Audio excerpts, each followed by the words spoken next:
finally the day came to leave Chile. We started our 12-hour journey in Puerto Varas at approximately 8 a.m.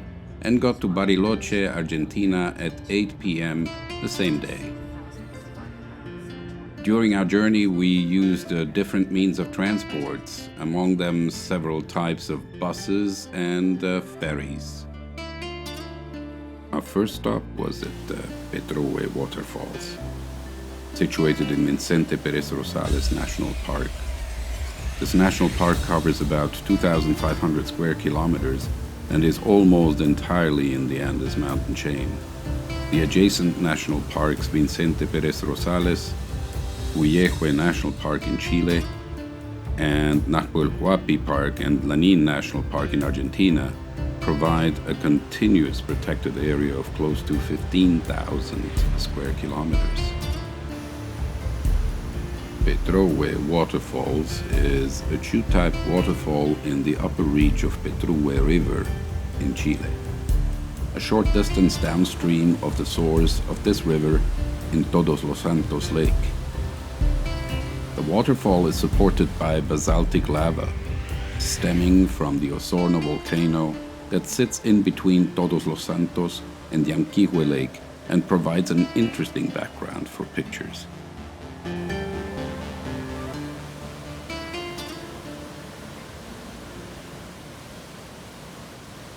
The next part of our journey took us from Petrohue National Park to Peola. In order to get to Peola, we had to take a ferry from Petrohue on Todos los Santos Lake. The trip took approximately 45 minutes. I was supposed to be sleeping. Lake Todos los Santos is located in the Los Lagos region of southern Chile, 96 kilometers northeast of the regional capital Puerto Montt and 76 kilometers east of Puerto Varas. It has a surface area of 178 square kilometers and a maximum depth of 337 meters. The catchment is largely covered with old-growth Valdivian temperate rainforest, and the present form of the lake is the result of glacial and volcanic processes. A regular road and boat transport service provides tourist transport between Puerto Montt or Puerto Varas in Chile and San Carlos de Bariloche on Nahuel Huapi Lake in Argentina. There are two main lake ports, Petrohue at the western end and the village of Peola at the eastern end. There is no road connecting these ports.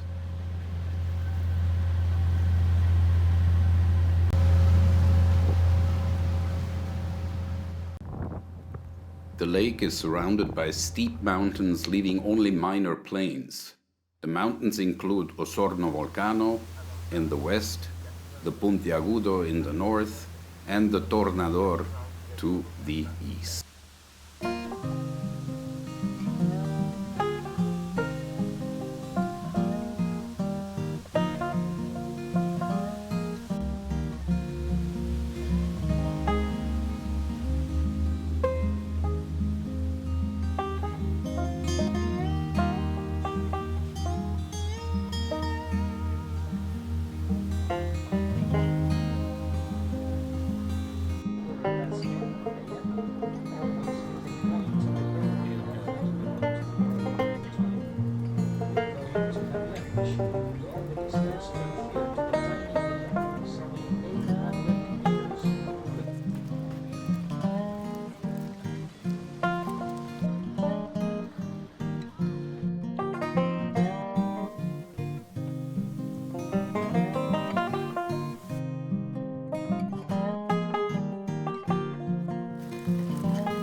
After a break of approximately 2 hours, we boarded yet another bus with destination Puerto Varas, where on the way we had to go through customs procedures to exit Chile and later on to enter Argentina.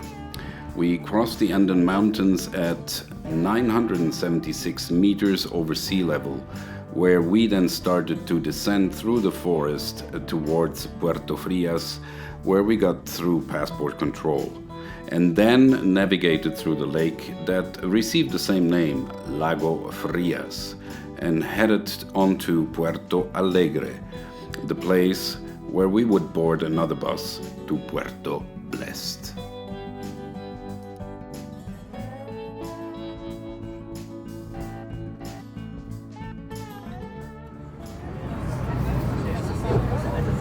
John says bye-bye.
The ship passed along Centinela Island, where it sounded its horn 3 times to salute Francisco Moreno, whose remains rest on the island.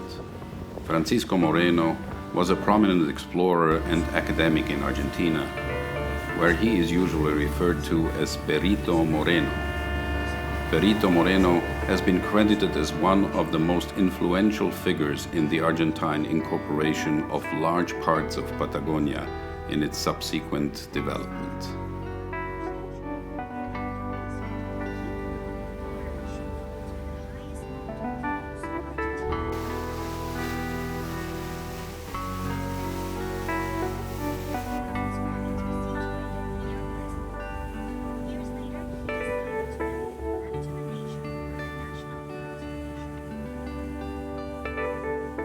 After a magnificent 12-hour trip, we arrived near Bariloche, where our coach took us to the city and to our hotel.